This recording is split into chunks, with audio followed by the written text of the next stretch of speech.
اب آپ اس مبارک سلسلے کا 8واں حلقہ سماعت فرمائیں۔ اور ساری دنیا سیدھی بات ہے کہ وہ برائی کی طرف جائے گی، تقریر سننے کے لیے کون آئے گا؟ تو مجھے بڑی شرمندگی ہے کہ میں نے آپ کو تکلیف بھی دی اور کچھ لوگ بھی نہیں آئے گے۔ بس یہی ہے کہ آپ عشاء کی نماز وہاں مسجد میں پڑھا دیں اور اس کے بعد دعا فرما دیں، بس آپ تو تشریف لے آئے، آپ کی بڑی مہربانی۔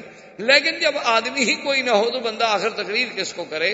اور مسجد میں وہ 2-4 آدمی جو ہوں گے وہ تو پہلے سے آپ کے معتقدین میں ہیں، ہمیشہ درس سنتے ہیں، تقریریں سنتے ہیں۔ اور کہا ٹھیک ہے، مسجد میں تشریف لے گئے، عشاء کی نماز پڑھی تو باقی ٹھیک سی بات تھی کہ وہاں یعنی زیادہ سے زیادہ 10 آدمیوں کے بجائے 20 آدمی ہو گئے۔ جب سلام پھیر کے سنتیں وغیرہ پڑھ لی اور دعا کا وقت آیا تو والد صاحب کھڑے ہو گئے، انہوں نے کہا کہ دیکھو بھائی 10 ہوں یا 20 ہوں، آپ آئے تو ہیں، اللہ کے نبی تو ایک ایک آدمی کو جا کے قرآن سناتے تھے، میرے سامنے تو کم از کم 20 آدمی بیٹھے ہیں۔ تو اللہ نے والد صاحب کو بڑی آواز دی تھی ماشاءاللہ، تو انہوں نے جب قرآن شریف پڑھنا شروع کیا تو ایک گانے والی جو تھی وہ گا رہی تھی، تو اس کے کان میں آواز پڑی تو اس نے لوگوں سے پوچھا کہ یہ کیا آواز ہے؟ انہوں نے کہا ایک عالم ہے اور وہاں کوئی تقریر ہے، مولوی شولی ملا شلا قسم کا آدمی ہے، وہ قرآن پڑھ رہا ہے۔ اس نے کہا کہ میں تو قرآن کا مقابلہ نہیں کر سکتی، آپ لوگ جہنم جا سکتے ہیں، تو کیا میں تو اللہ کے قرآن کا مقابلہ نہیں۔ اور اس نے کہا کہ دیکھیں جی مجھے پیسے دیں یا نہ دیں، گانا بند، جب تک اللہ کا قرآن پڑھا جائے گا اور تقریر ہوگی میں نہیں گاؤں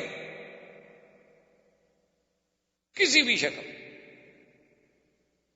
اللہ کے قرآن کے مقابلے پہ شیطان کا کام۔ اور اس کے بعد پھر وہ باقاعدہ وہاں سے مجلس چھوڑ کے چادر ایک ڈال کے جہاں والے صاحب تقریر فرما رہے تھے وہاں آئی اور پھر سارا مجمع لوٹ آیا، کیونکہ وہ گانا وانا تو بند ہو گیا۔ تو وہاں آگے اس نے ریکویسٹ کی کہ جی میں پیچھے بیٹھ کے قرآن سن سکتی ہوں؟ نے کہا کہ ہاں سنیں، کوئی ایسی بات نہیں ہے۔ تو اللہ کا قرآن جب پڑھا جائے آدمی کتنا خراب کیوں نہ ہو، آخر انسان ہے۔ یہ اللہ کے قرآن کی تاثیر ہے کہ مقناطیس للقلوب، اللہ نے جیسے کعبے کو بنایا ہے نا دلوں کا مقناطیس، اسی طرح قرآن دلوں کو بدلنے والا۔ شرط یہ ہے کہ ذرا آپ قرآن کو محبت سے اور اخلاص سے پڑھیں، ایک رسم سمجھ کے نہ پڑھیں۔ جیسے بہت سارے ملک ہیں ان میں قرآن موجود، اور اتنی میں پڑھ رہا ایک عذاب میں پڑھ رہا تھا کہ ہالینڈ کے ایک علاقے میں جب رابطہ عالم اسلامی کا ایک وفد پہنچا تو وہاں پر جب گئے تو انہوں نے کہا کہ جی یہاں ایک مسجد ہے، اور مسجد میں گئے اور پھر انہوں نے اپنے امام مسجد سے تعارف کرایا کہ جناب یہ ہمارا امام۔ ٹھیک ہے، بات چیت ہوتی رہی۔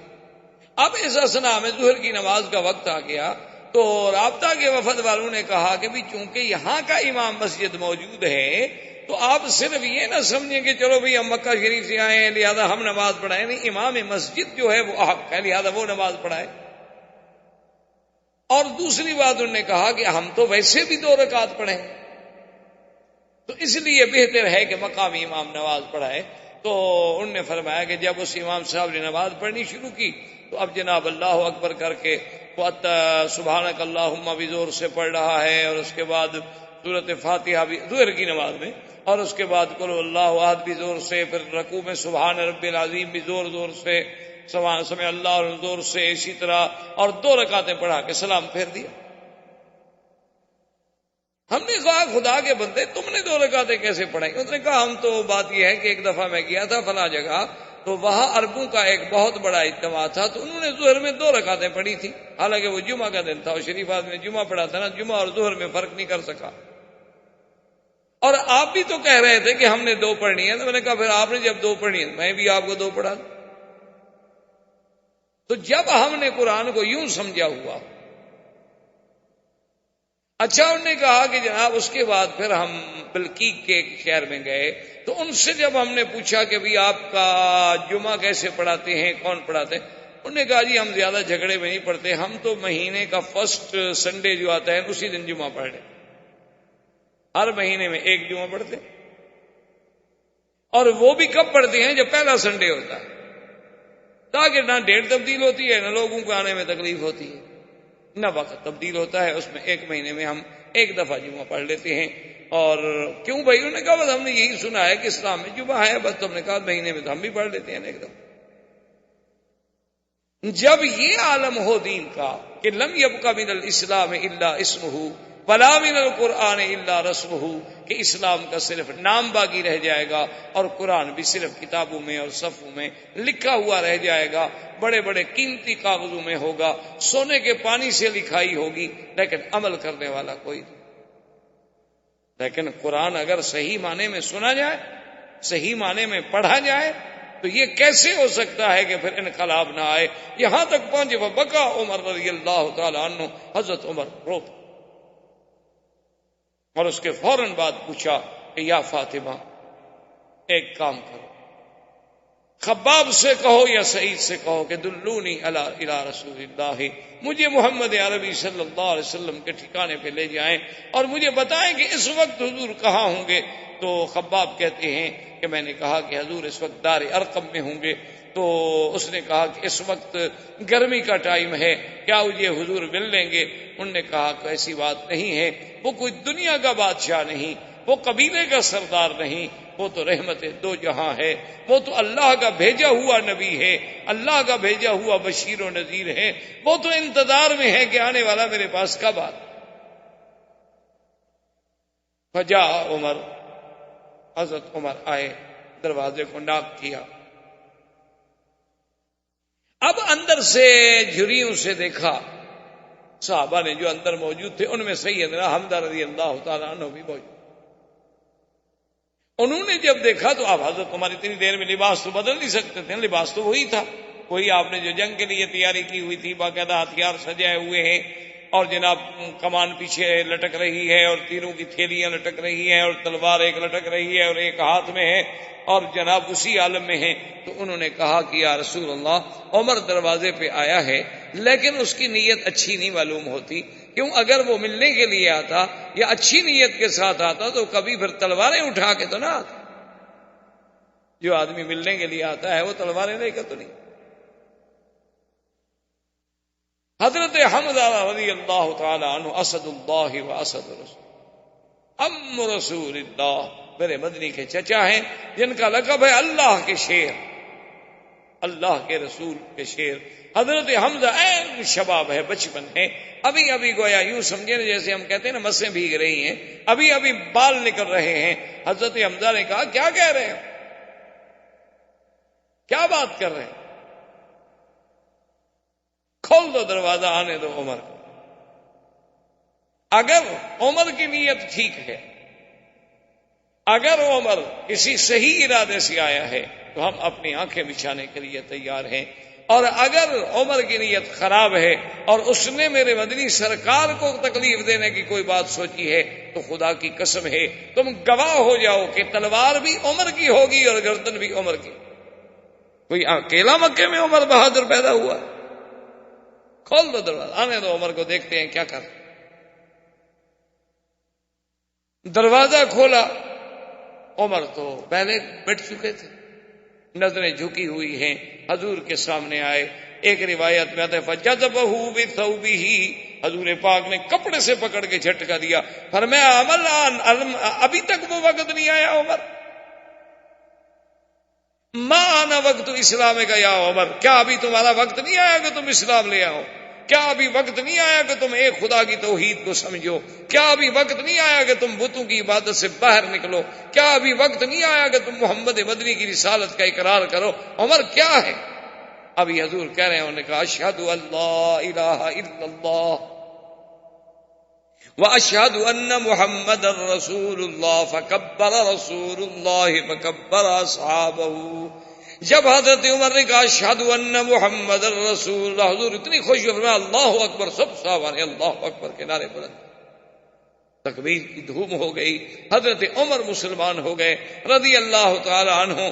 اور اس کے بعد بیٹھے ہیں، ایک صحابی نے کہا عمر تم تو تلواریں اٹھا کے قتل کے ارادے سے نکلے تھے، لیکن تمہیں پتہ نہیں ہے کہ رات تیرے لیے محمد عربی اللہ کے کعبے میں بیٹھ کے دعائیں کر رہے تھے کہ اللہم اعز الاسلام باحد الامرین، کہ میرا اللہ ان دو میں سے ایک کو مسلمان کر دے، یا عمر کو مسلمان کر دے یا عمرو بن ہشام کو مسلمان کر دے۔ محمد عربی تو تیرے لیے دعائیں کر۔ حضرت عمر رضی اللہ تعالی عنہ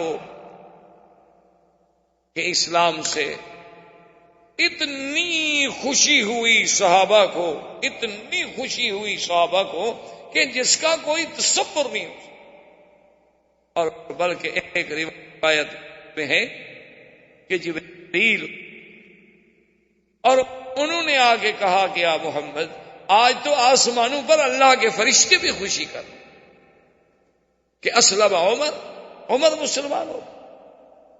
وہ جبار جو سب سے بڑا دشمن تھا، جو سب سے بڑا مخالف تھا، جو سب سے بڑا معارض تھا، آج وہ بھی اسلام لے آیا۔ تو کچھ دیر گزر گئی تو اس کے بعد عمر رضی اللہ تعالی عنہ نے حضور کی خدمت میں عرض کیا کہ یا رسول اللہ میں ایک بات کہتا ہوں۔ حضور نے فرمایا کہو عمر کیا بات؟ حضور نے کہا حضور السنا علی الحق وهم علی الباطل۔ عمر ہے نا جی، اب کری یہ زبان ہے، یہ تو عمر ہے نا جسے تاریخ مانتی ہے، دنیا مانتی ہے۔ تاریخ انسانیت میں ایسے لوگ بڑے کم پیدا ہوئے، اتنے بڑے جینیس۔ اس نے کہا کہ یا رسول اللہ صلی اللہ علیہ وسلم السنا علی الحق وهم علی الباطل، کیا یہ بات ٹھیک نہیں کہ ہم حق پر ہیں اور مکے کے مشرکین جو ہیں وہ باطل پہ ہیں؟ حضور نے فرمایا بالکل۔ اس نے کہا حضور یہ کیا بات ہوئی کہ یعبد اللات والعزیٰ، کہ لات و عزیٰ جیسے جھوٹے خداؤں کی عبادت تو کھل کے کی جائے مکے میں، جھوٹے معبودان باطلہ منات ہے، لات ہے، عزیٰ ہے، یہ کیا ہے؟ اب تو میری آنکھیں کھل گئی ہیں نا، یہ تو حجر ہے، اصنام ہے، کیا ہے؟ کچھ بھی نہیں۔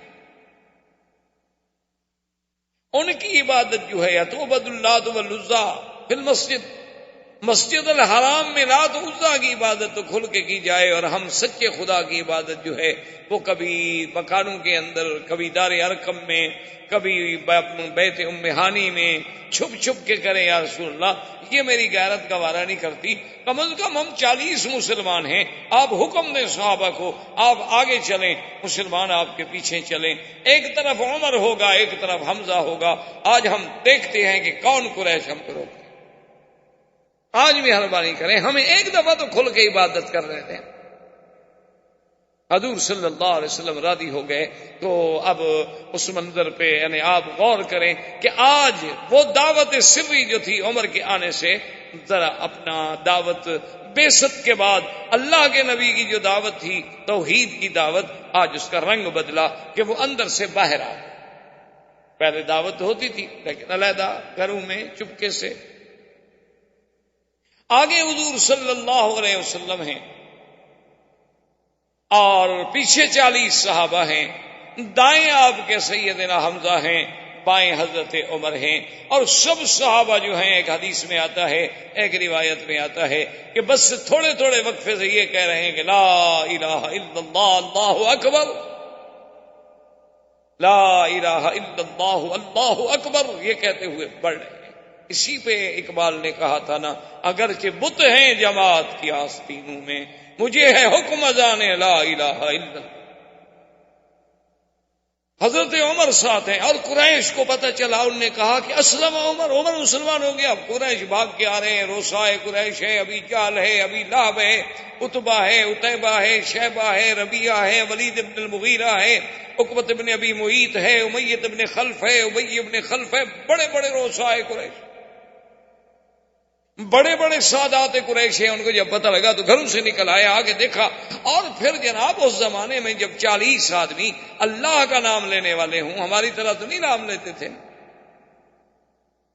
وہ تو پورے مکے کی گلیاں گونج رہی تھیں، اللہ کا حرم گونج رہا تھا، مکے کے پہاڑ گونج رہے تھے، معلوم ہوتا تھا کہ پہاڑ بھی ساتھ ذکر کر رہے ہیں اور اللہ کا نام لے رہے ہیں، اور صحابہ کی جماعت چلی جا رہی ہے کہ لا الہ الا اللہ اللہ اکبر اللہ اکبر، اور سارے قریش کھڑے ہیں حیران ہو کے، دیکھ رہے ہیں کہ یہ کیا ہو گیا، یہ کیا ہو، کیسا انقلاب آ گیا۔ جب بالکل مسجد الحرام کے قریب آئے تو عمر نے کان جہیر الصوت، حضرت عمر بڑے بلند آواز،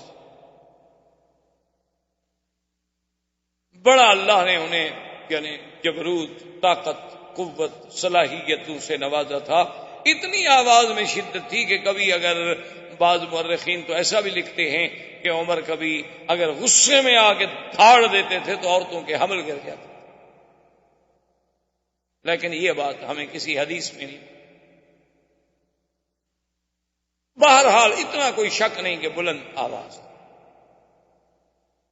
حضرت عمر کھڑے ہو گئے، قافلہ رک گیا، اور کفار قریش کو مخاطب ہو کے کہا کہ اس نے کہا کہ سودائے قریش، روسائے قریش، سن لو، اگر تم میں سے کسی کو شک ہو ابن خطاب پر تو سن لو تم بھی کہ اشہد ان لا الہ الا اللہ واشہد ان محمد رسول اللہ، اور اس کے بعد میں تمہیں کہتا ہوں آگے بڑھو اگر آج تم نے اپنے بچوں کو یتیم کرانا، اور آج جس کو یہ شوق ہو کہ اس کی عورت بیوہ ہو جائے، بچے یتیم ہو جائے، تو عمر کی تلوار کا مقابلہ۔ اب قریش تو ان کے لیے تو یہ صدمہ ایسا تھا نا کہ اسی میں وہ آدھے پاگل ہو گئے، ان کی ہمتیں تو اسی میں ٹوٹ چکی تھی کہ پہلے تو مسلمان ہوتا تھا نا جی، خباب، حضرت بلال، یاسر، عمار، بی بی سمیہ، بی بی نہدیہ، غریب ضعیف کمزور لوگ، عبداللہ ابن مسعود رضی اللہ تعالیٰ عنہ آئے، ابی ذر رضی اللہ تعالیٰ عنہ آئے، بڑے ضعفاء لوگ تھے۔ عمر تو آخر ایک قریش میں سے ایک بہت بڑے ستون تھے، تو ان کے لیے تو پہلے ابھی وہ اس حیرت سے نہیں نکلے تھے، لیکن مقابلہ کریں تو کیسے کریں۔ حضرت عمر رضی اللہ تعالی عنہ نے آپ کی قیادت میں حضور صلی اللہ علیہ وسلم سرکار کی غلامی میں آئے، مکے میں آ کے ذکر اللہ کا نام ہوا، عبادت کی گئی، نمازیں پڑھی گئیں، اور اس کے بعد پھر مسلمان حضور صلی اللہ علیہ وسلم کے ساتھ اسی طرح جس انداز میں آئے تھے واپس اپنے اپنے گھروں کو چلے گئے۔ اب قریش نے کہا کہ دار الندوہ میں میٹنگ بلاؤ، یہ تو بڑا مشکل مسئلہ ہو، اب کیا؟ دار الندوہ میں جب جمع ہوئے، بڑے بڑے سردار جمع ہوئے، انہوں نے کہا کہ اب مشورہ کریں، اب ہمارے پاس کیا حل ہے، یہ تو حضرت عمر بھی مسلمان ہو گیا۔ انہوں نے کہا ایسا کرتے ہیں کہ آج ایک نئی تجویز رکھتے ہیں حضور صلی اللہ علیہ وسلم کے سامنے۔ انہوں نے کہا جی وہ کیا تجویز ہے؟ انہوں نے کہا ایک نئی تجویز پیش کرتے ہیں حضور صلی اللہ علیہ وسلم کے سامنے، اور ہمیں بالکل یقین ہے کہ اس تجویز پہ اللہ کے نبی جو ہیں وہ مان گئے۔ حضور صلی اللہ علیہ وسلم تشریف لائے، آپ کو بلایا گیا۔ رؤسائے کفار قریش نے کہا کہ یا محمد صلی اللہ علیہ وسلم، آج ہم نے ایک نیا اقتراح، نئی تجویز رکھی ہے جو امید ہے کہ آپ کو بڑی پسند آئے گی، اور یہ روز کا جو جھگڑا ہے یہ بھی ختم، اور ایسی تجویز ہے کہ آج تک ہم نے آپ کے سامنے نہیں رکھی، اس پہ مہربانی کر کے آپ بڑے ٹھنڈے دل سے غور کریں۔ حضور نے فرمایا ٹھیک ہے، کہو کیا بات ہے؟ انہوں نے کہا کہ بات یہ ہے کہ ہم نے اب یہ فیصلہ کر لیا ہے کہ آپ اور ہم صلح کر لیتے ہیں، ایک دن جو ہے آپ ہمارے خداؤں کی عبادت کریں اور ایک دن ہم آپ کے خدا کی عبادت کرتے ہیں، صلح کر لیتے، جھگڑا ختم کر۔ فرفض رسول اللہ، حضور نے فرمایا کیا کہہ رہے ہیں؟ انہوں نے کہا اچھا حضور اگر آپ کو یوں منظور نہیں نا، چلو ایسا کریں، ایک دن جو ہے آپ ہمارے آلہہ کی تعظیم کریں، عبادت کریں، ان پہ آپ سلام کریں، ان پہ آ کے مسا کریں، انہیں چومیں چاٹیں، اور 8 دن جو ہے نا ہم آپ کے خدا کی عبادت کریں گے۔ دیکھو ہم 8 دن، آپ ایک دن۔ حضور نے فرمایا یہ بھی قبول نہیں۔ انہوں نے کہا اچھا حضور ہم ایک قدم اور آگے بڑھتے ہیں کہ آپ ایک دن عبادت کریں، ہم 1 مہینے تک آپ کے خدا کی عبادت کریں۔ حضور نے فرمایا یہ بھی قبول نہیں۔ انہوں نے کہا کہ اچھا جناب ہم اس سے بھی اور آگے جاتے ہیں، آپ 1 دن کے لیے ہمارے خدا کی عبادت کریں، ہم 1 سال تک آپ کے خدا کی عبادت کریں گے، چلو مسئلہ ختم کرو، جھگڑا تو نہ ہو نا۔ حضور نے فرمایا بدبختو تم کیا سمجھ، 1 دن عبادت کرو یا 1 گھڑی عبادت کرو، بندہ تو کافر ہو گیا۔ غیر اللہ کی عبادت جو ہے وہ یہ تو نہیں ہے نا کہ جیسے آج کل مسلمان ہیں نا جی ماشاءاللہ، وہ بھی باہر تبوت شاہ حسین، ایک فارسی میں محاورہ مشہور ہے کہ ہر تبوت پہ شاہ حسین کہنے کے لیے ہماری قوم تیار ہے۔ ان کو حضرت حسین کی شہادت سناؤ یہ رونے لگ جاتی ہے، ان کو کہو یزید بہت بڑا بہادر تھا، بہت بڑا ایڈمنسٹریٹر تھا، پھر بھی خوش ہو جاتی ہے، اچھا آدمی بڑا اچھا تھا، منتظم تھا، دیکھو نا اتنا بڑا حادثہ ہو گیا، کنٹرول کیسے کیا، کوئی گڑبڑ کی؟ ہلنے نہیں دیا کسی کو. تم ایک سید کو مار کے دیکھ لو, اس پہ بھی حاضر ہیں, تعریف کرنے کے لیے تیار ہیں ماشاءاللہ. ان سے کہو ماشاءاللہ کہ جناب کل نماز پڑھیں گے, بارش آ جی, کہیں گے بہت اچھی بات ہے, اور کہیں گے جی رات اچھی فلم لگی ہو, کہیں ٹھیک ہے جی ادھر بھی چلیں, کوئی ایسی بات نہیں, دونوں راضی رہیں, اللہ بھی راضی رہے, شیطان سے بھی تعلق قائم رہے. صبح کو پی اور شام کو توبہ, رند کے رند رہے اور مسلمانی بھی نہ گئی. ماشاءاللہ مسلمان بھی ہیں, وہ تو رات کو پیتے ہیں نا, دن کو تو نماز پڑھتے ہیں. تو اس لیے ان کو سمجھ, حضور نے فرمایا ظالمو کیا کہہ رہے ہو. اللہ کے قرآن کی یہ سورت جو تھی نا, قل یا ایھا الکافرون لا اعبد ما تعبدون ولا انتم عابدون ما اعبد ولا انا عابد ما عبدتم ولا انتم عابدون ما اعبد لکم دینکم ولی دین. اللہ نے فرمایا میرے مدنی کھڑے ہو کے برات کا اعلان کر دیں کہ کافروں کیا لا اعبد ما تعبدون, میں تو ہرگز عبادت نہیں کر سکتا ان چیزوں کی جن کی تم پوجا کرو. اور تم کیا کرو گے کہ ایک دن اگر اپنے خدا کو پوجو گے تو پھر میرے خدا کو عبادت کرنے کا کیا مطلب ہوا. یہ کیا بات ہوئی کہ قبر پہ بھی سجدہ اور خدا کے گھر پہ بھی سجدہ. یہ کیا بات ہوئی کہ یا اللہ تو بھی رحم فرما اور یا علی تو بھی مشکل کشائی کر دے, یا رب العالمین یا ارحم الراحمین اور یا دستگیر اور یا معین الدین اجمیری. یہ کیا تماشا, یہ کوئی دین تو نہیں ہے. لکم دینکم ولی دین, پھر تمہیں تمہارا دین مبارک, مجھے میرا دین. تمہیں تمہارا طریقہ مبارک, ہمیں ہمارا طریقہ مبارک. ہم اپنی بات پہ رہیں گے, تم باطل کو نہیں چھوڑنا چاہتے ہو اور اللہ کے نبی سے تقاضا کرتے ہو کہ وہ حق کو چھوڑ دے. اب کافر اس سے بھی ناکام ہو کہ بھئی یہ بات بھی ہماری نہ چلی, اب ہم نے تو بڑا اچھا راستہ نکالا تھا. اسی لیے جیسے ہوتا ہے نا جی, آج کل لوگ کہتے ہیں کہ دیکھو نا جی بہرحال دیکھیں آپ لوگ اتنے سخت مولوی بھی نہ بنا کریں, ہم بھی آپ کی تقریریں سننے کے لیے آ جاتے ہیں, تو کبھی کبھی آپ بھی ہمارے ساتھ چلے جایا کریں, کوئی خاص فرق نہیں پڑتا. آدمی تھوڑا سا نرم ہونا چاہیے. یہ جو سختی ہے نا مولویوں میں کہ ہر وقت دین اور ہر وقت نماز اور ہر وقت روزہ اور ہر وقت اللہ کا نام اور ہر وقت داڑھی رکھو, ہر وقت مسواک کرو, یار یہ کیا ہے. بس ایک دفعہ آپ نے کہہ دیا, پڑھے لکھے لوگ ہیں, سمجھدار ہیں, ہمارا دین قبول کرنے کو جی نہیں چاہتا, یہی بے عین ہی کافر کہتے تھے. اس لیے قرآن نے کہا وَدُّوا لَوْ تُدْهِنُوا فَيُدْهِنُونَ. اللہ نے فرمایا میرا نبی, کافر تو یہ چاہتے ہیں کہ ذرا تم نرم ہو جاؤ تاکہ وہ بھی نرم ہو جائیں. لو تدہنوا, دہن کہتے ہیں جب کسی چیز کو تیل لگا لو نا ذرا جلدی سے نرمی سے وہ رسی نکل جاتی ہے. تو اللہ نے فرمایا کہ یہ تو چاہتے ہیں کہ ذرا آپ نرم ہو جائیں, تھوڑا سختی نہ کریں, تھوڑا ان کو اجازت دے دیں کہ اپنے مسئلے, اور وہ بھی تھوڑے سے فرمایا فلا تطع المکذبین. مدنی خبردار, کبھی کسی جھوٹے کی اتباع نہیں کریں. اللہ کے دین میں کوئی لچک نہیں, عقیدے میں کوئی لچک نہیں, توحید میں کوئی لچک نہیں. لچک ہوتی ہے دنیاوی معاملات میں, لچک ہوتی ہے اخلاق میں, ایانت میں. اللہ کے دین کے عقیدے تو نہیں بدلے جا سکتے لچک میں. اللہ تبارک و تعالیٰ کے پیغمبر نے جب ان کی اس بات کو بھی ٹھکرا دیا تو اب انہوں نے سوچا کہ بھئی اس میں بھی ہم ناکام گئے, تو اب اور کوئی حل نکالیں کہ اللہ کے نبی کا ہم مقابلہ کر سکیں. تو اب ابو جہل بدبخت نے ایک اور بات سوچی. وہ آیا اور کہنے لگا کہ محمد عربی صلی اللہ علیہ وسلم آپ ہمارے خداؤں کو گالی دیتے ہیں, لات کو برا کہتے ہیں, عزا کو برا کہتے ہیں, منات کو برا کہتے ہیں. میں آپ کو روک رہا ہوں, اگر آپ نے پھر ان کو برا کہا تو میں آپ کے خدا کو گالی دوں گا. اللہ کے نبی نے فرمایا کہ ابو جہل بدبخت, ہمیں تو خدا نے منع کیا ہے کہ کسی غیر کے بت کو بھی ہم گالی, ہم تمہارے خداؤں کو کب گالی دیتے. ہمارا دین تو ہمیں یہ اجازت ہی نہیں دیتا کہ ہم کسی کو گالی دیں, ہم کسی کے دین کو گالی دیں. ہمارے اسلام میں یہ گنجائش نہیں ہے. تم کیا کہہ رہے ہو کہ ہم تمہارے خداؤں کو ہم تو کہتے ہیں کہ یہ خدا نہیں ہے. تم اس بات کو اگر گالی سمجھتے ہوتی الگ بات. ہم تو یہ کہتے ہیں کہ یہ تمہارے ہاتھوں کے بنائے ہوئے بت ہیں, یہ تمثیلات ہیں، یہ شکلیں ہیں، یہ صورتیں ہیں، تم نے خود گھڑی ہوئی ہیں، اللہ نے کوئی ان کا حکم نہیں دیا، کوئی تمہارے پاس اس پہ دلیل کوئی نہیں، اور نہ ہی یہ آلہہ ہیں، بلکہ یہ ایک جھوٹی تصور و تخیل کی ایک اپنی بنائی ہوئی دنیا ہے جس کا حقیقت سے کوئی تعلق نہیں۔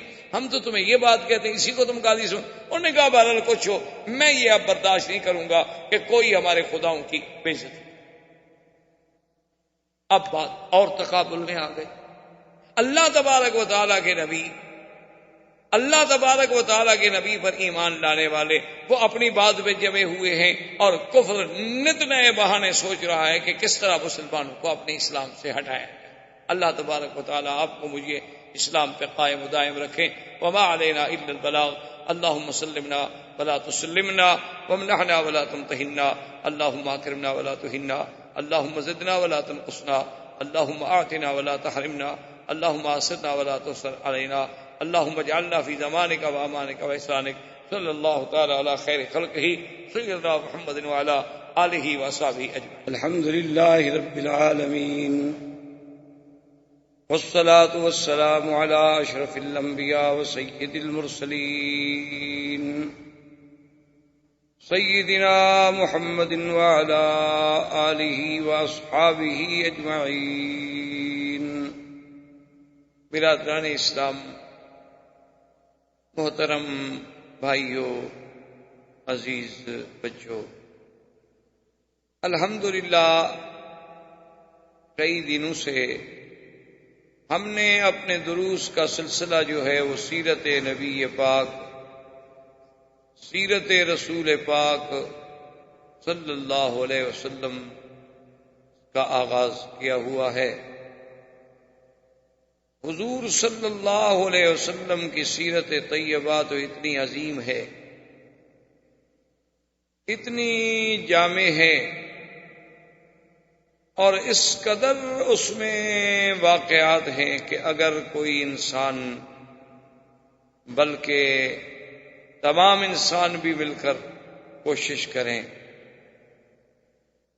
کہ ہم حضور صلی اللہ علیہ وسلم کی سیرت طیبہ کا احاطہ کر سکیں تو نہیں کر سکتے، کیونکہ اللہ نے جس پیغمبر کو ساری نبوتوں کے بعد خاتم النبیین بنایا ہو، جس پیغمبر کو اللہ نے امام الانبیاء والمرسلین کے مرتبہ سے سرفراز فرمایا ہو، جس اللہ نے حضور کی نبوت کو قیامت تک کے لیے جاری فرمایا ہو، تو جب دنیا ختم ہوگی، بندے ختم ہو جائیں گے، لیکن حضور کی سیرت کا باب جو ہے وہ ختم نہیں ہو سکتا۔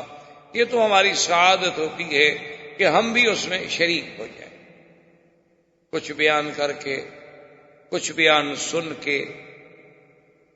تو ہم نے اس موضوع پر، اس مقام پہ ہم پہنچے تھے کہ بعثت کے بعد، یعنی حضور کا دور مکی زندگی جو ہے، کیونکہ حضور صلی اللہ علیہ وسلم کی بعثت کے بعد آپ کے 13 سال جو ہیں وہ مکی زندگی سے تعلق رکھتے ہیں، اور ہجرت کے بعد 10 سال جو ہیں وہ مدنی زندگی سے تعلق رکھتے ہیں، کیونکہ میرے آقا سرکار دو عالم صلی اللہ علیہ وسلم کی عمر مبارک جو ہے ایک روایت کے مطابق 65 سال ہے، اور ایک روایت کے مطابق 63 سال ہے۔ 2 روایتیں ملتی ہیں ہمیں احادیث کی کتابوں میں، بعض صحابہ نے آپ کی عمر جو ہے وہ 65 سال نوٹ فرمائی ہے، اور بعض نے 63 سال۔ اصل میں دونوں روایتوں میں تضاد نہیں ہے، کوئی تعارض نہیں ہے۔ یہ تو جو لوگ فن حدیث کو نہیں سمجھتے ان کے لیے مشکل ہو جاتی ہے کہ دیکھو جی ایک حدیث پاک میں 63 ہے اور ایک میں 65 ہے، 2 سال کا فرق ہے، ہم کس حدیث کو سچا مانیں اور کس کو غلط مانیں۔ وہ ان الجھنوں میں پڑ جاتے ہیں، حالانکہ یہ الجھن والی بات ہی نہیں ہوتی۔ جو لوگ فن حدیث سے واقف ہیں اور جو لوگ عادات عرب پر نظر رکھتے ہیں، وہ جانتے ہیں کہ کبھی کبھی عرب جو ہیں قصور کو نہیں گنتے، اور کبھی کبھی جو ہے قصور کو بھی پورا گن لیتے ہیں۔ کیا معنی؟ مثلا 1 سال اور 4 مہینے، تو 4 مہینے نہیں گنتے۔ جیسے آپ کے ہاں بھی ایک رواج ہے کہ آپ نے کسی کا 1,10,555 روپے دینے ہوں نا، وہ کہتے یار ٹھیک ہے بس 1,10,000 چھوڑو، بس راؤنڈ فگر کی بات کرو. تو ہمارے ہاں بھی یہ چیز ہے، عرب میں بھی یہ چیز ہے. اب حضور صلی اللہ علیہ وسلم کی پیدائش چونکہ ربیع الاول میں ہوئی تو نئے سال سے تو 3 مہینے گزر گئے تھے، اس لیے بعض راویوں نے اس ربیع الاول والے سن کو گنا ہی نہیں، جو باقی پورے سال تھے وہ بتلا دیے. اور 12 ربیع الاول کو ہی وفات ہوئی تھی، تو جب 2 سال نہ گنے جائیں تو 63 سال ہوگی. اور جنہوں نے ان کو بھی پورا سال شمار کیا تو 65 سال ہو گئی. حالانکہ حدیثیں دونوں صحیح ہیں. تو 65 سالہ زندگی مبارک جو ہے وہ یوں ہے کہ پہلے تو پیدائش کے بعد آپ 40 سال تک مکے میں تھے، لیکن نبوت نہیں ملی تھی. اللہ کے علم میں تو حضور کی نبوت کے فیصلے ہو چکے تھے، لیکن حضور صلی اللہ علیہ وسلم کو مبعوث نہیں فرمایا گیا، وحی نازل نہیں ہوئی، حکم نہیں دیا گیا. 40 سال کے بعد جب وحی اتری، اب حضور صلی اللہ علیہ وسلم نے مکے میں جو زندگی گزاری تو وہ 13 سال. جب سرکار کی عمر مبارک 53 سال ہو گئی تو آپ نے پھر ہجرت فرمائی مدینہ منورہ کے لیے، اور 10 سال زندگی مبارک کا حصہ جو ہے وہ مدینہ منورہ میں گزرا. اس لیے اب آپ کی زندگی کو 2 حصوں میں تقسیم کیا جاتا ہے، ایک حصہ مکی زندگی کہلاتا ہے اور ایک مدنی زندگی کہلاتا ہے. اسی لیے آپ دیکھا نہیں قرآن پاک جب پڑھتے ہیں ماشاءاللہ آپ دیکھتے ہوں گے کہ بعض صورتوں میں لکھا ہوتا ہے مکی صورت ہے اور بعض صورتوں میں لکھا ہوتا ہے کہ مدنی صورت ہے. تو اس کا معنی یہی ہوتا ہے کہ جو آیات کی ہجرت سے پہلے اتری ہیں مکی زندگی میں وہ مکی ہیں، اور جو ہجرت کے بعد اتری ہیں چاہے کہیں اتریں لیکن اتری وہ مدنی زندگی میں ہیں، لہذا ان کو مدنی کہا جاتا ہے. تو حضور صلی اللہ علیہ وسلم کے یہ 13 سال جو تھے نا یہ بہت بڑے امتحان تھے. یہ اتنا بڑا امتحان تھا، اتنا بڑا امتحان تھا کہ جس کا آدمی سوچ نہیں سکتا، تصور نہیں کر سکتا. اسی لیے علماء نے لکھا ہے کہ جب بھی کوئی آدمی دین کا کام کرے گا تو اس کو لازماً علی منہاج النبوت کام کرنا پڑے گا کہ حضور کے عین طریقے پہ چلے. اب حضور صلی اللہ علیہ وسلم نے جب سب سے پہلے دعوت دی، انذار کا کام شروع ہوا، تو وہ سارے دوست، وہ سارے رشتہ دار، وہ سارے اقارب، وہ سارے احباب جو تھے وہ دشمن بنے، فوراً بنے. اور دشمنی کی بھی کوئی حد ہوتی ہے. آپ نے پچھلے دروس میں سن لیا ہے کہ کس طرح صحابہ کو انگاروں پہ لٹایا گیا، کس طرح صحابہ کو پھانسیوں پہ چڑھایا گیا، کس طرح صحابہ پہ ظلم و تشدد کے پہاڑ توڑ ڈالے گئے. لیکن اللہ کی شان ہے، امتحان کی مدت طویل ہے، اور اللہ کا حکم ہے کہ میرے مدنی صلی اللہ علیہ وسلم خالص صبر کرنا ہے، کوئی جواب نہیں دینا. جب یہ تشدد اور ظلم حد سے بڑھا تو عقبۃ ابن ابی معیط ایک شخص تھا، اس نے سوچا کہ میں کوئی حل نکالوں، کوئی راستہ نکالوں. لیکن نا جی آخر کوئی آدمی بھی عقل والا ہو، انسان ہو، تو کسی پہ ظلم ہوتا ہوا دیکھ کے آخر اس کا بھی تو کبھی نہ کبھی دل پسیج ہی جاتا ہے. اس کے دل میں بھی رحم آیا کہ بھی آخر یہ رات دن کا تشدد جو ہے یہ کوئی مسئلے کا حل نہیں ہے. تو اس نے کہا میں دعوت کروں اور دعوت میں بلا کے اس مسئلے پر کوئی حل کریں، کوئی کوشش کریں، کوئی راستہ نکل آئے. اس نے بڑے بڑے لوگوں کو دعوت دی اور سرکار دو عالم صلی اللہ علیہ وسلم سیدنا محمد الرسول اللہ آقا انعامدار کو بھی دعوت دی، حالانکہ کافر ہے، مشرک ہے پکا. جب حضور صلی اللہ علیہ وسلم دعوت پہ آ گئے، لوگ بھی دعوت پہ آ گئے، تو حضور صلی اللہ علیہ وسلم چپ کر کے بیٹھ گئے. تو عقبۃ ابن ابی معیط نے کہا کہ آقا میں نے آپ کو دعوت دی ہے، آپ آگے بیٹھیں اور سالہ طعام پہ بیٹھیں، کھانا کھائیں. آپ نے فرمایا واللہ لا، آپ نے فرمایا خدا کی قسم ہے میں تمہاری دعوت میں کھانا نہیں کھاؤں. اب عرب کے لیے یہ بات جو تھی ایک بہت بڑا عیب تھی کہ مہمان گھر میں آئے، اسے دعوت دی جائے اور وہ کھانا نہ کھائے.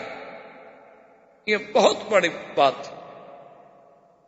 ہمارے یہاں کے تو روایات الگ ہیں نا، ہمارے یہاں تو مہمان کھانا نہ کھائے تو ہم سمجھتے ہیں اچھا ہوا، بلا ٹل گئی، جان چھٹی، چلو ایک آدھا دفعہ رسمن کہہ دیتے ہیں.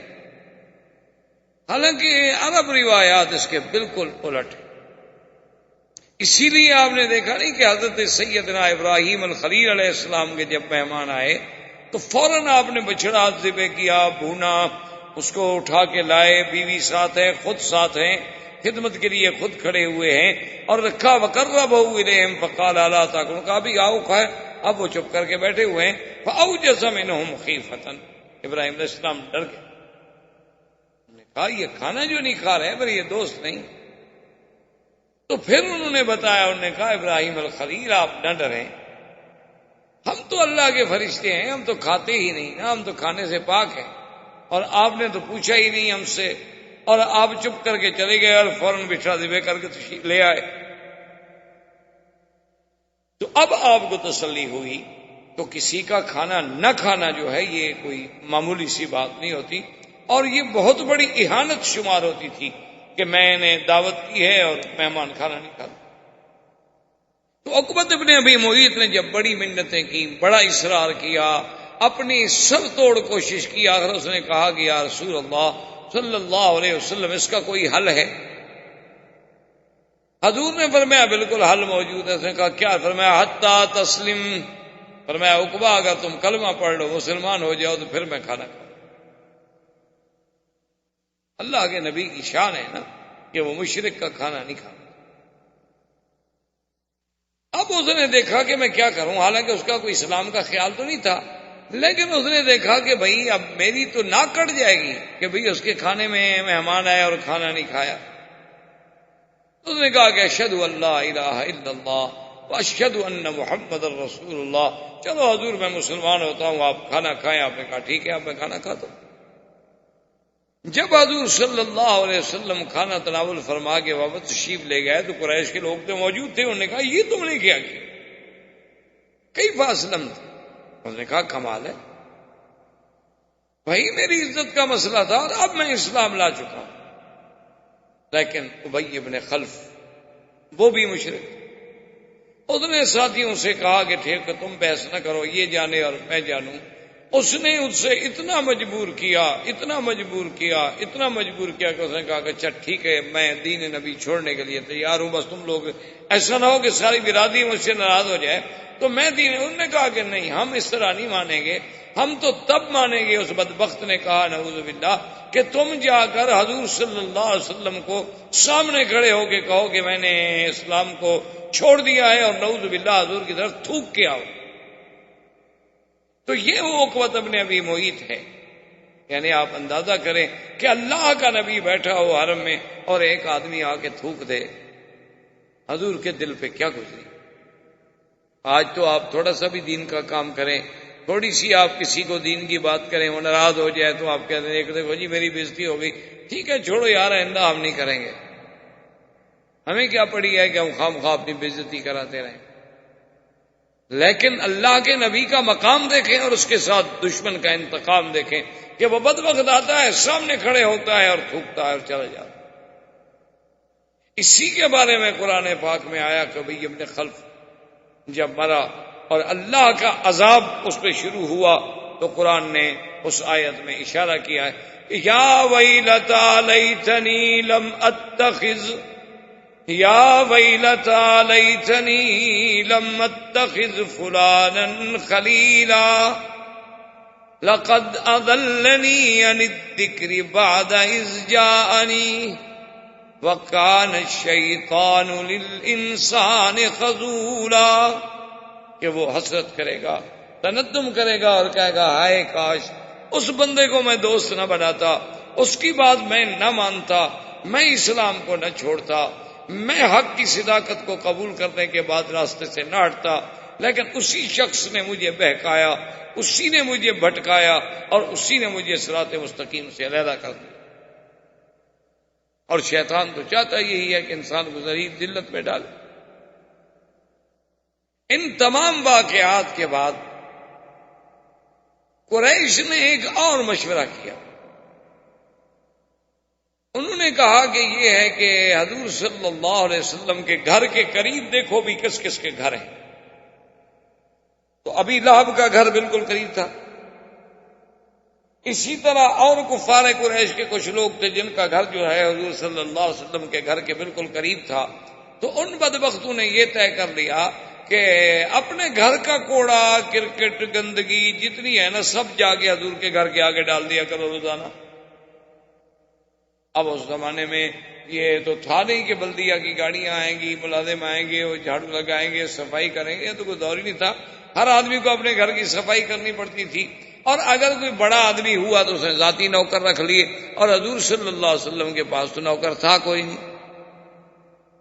یعنی آپ اندازہ کریں انتقام کی شکلوں کا کہ وہ جناب سارا جو ہے نا نعوذ باللہ روزانہ کا انہوں نے معمول بنا لیا کہ جب ان کے گھر کا کوڑا کرکٹ اکٹھا ہو جائے وہ رات کو آگے حضور کے گھر کے آگے ڈال کے چلے جائے۔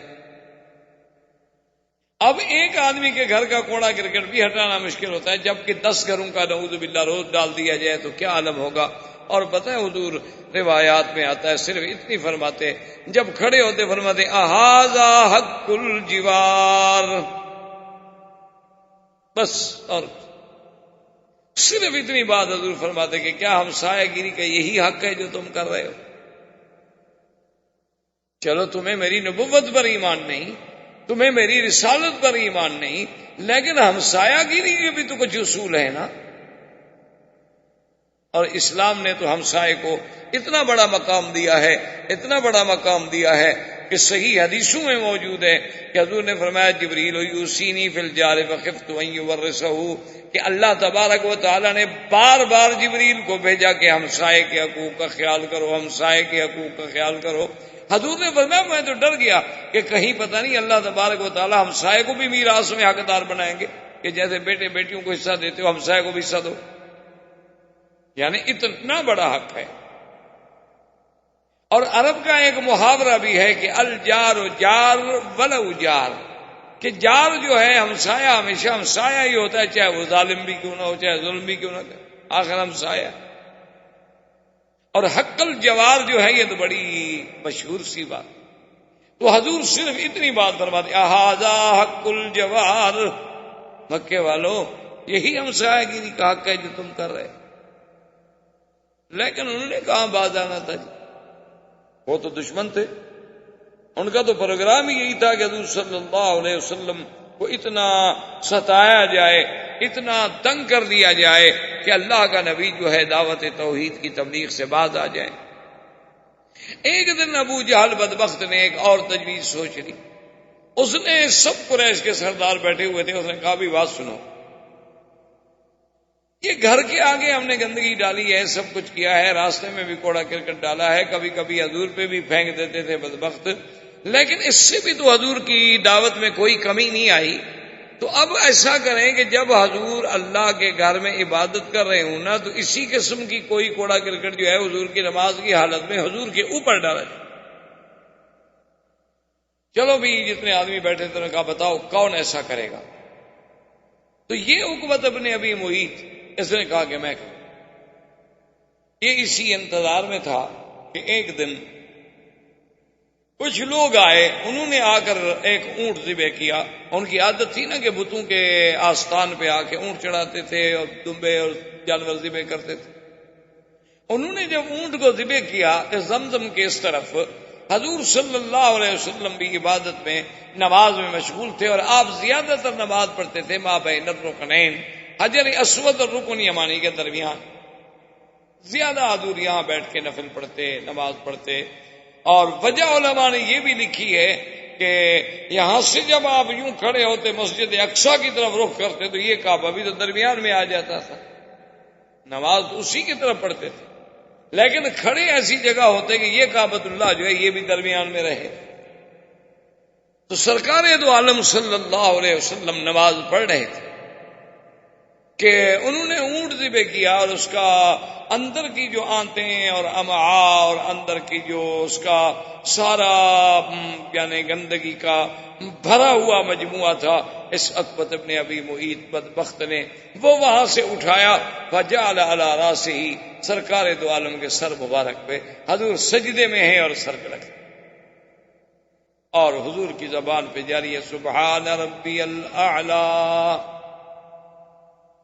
سبحان ربی الاعلی، سبحان ربی الاعلی، اللہ تیری ذات بہت بلند ہے، ہر چیز سے، ہر نقصان سے پاک ہے۔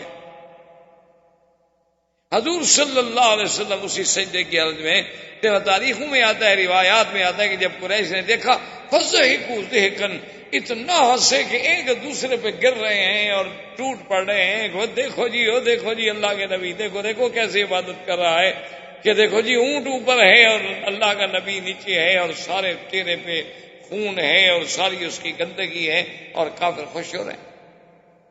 میرے بھائی، آپ کو اور ہمیں تو اللہ کے راستے میں پتہ نہیں کبھی کانٹا بھی لگا ہے کہ نہیں لگا۔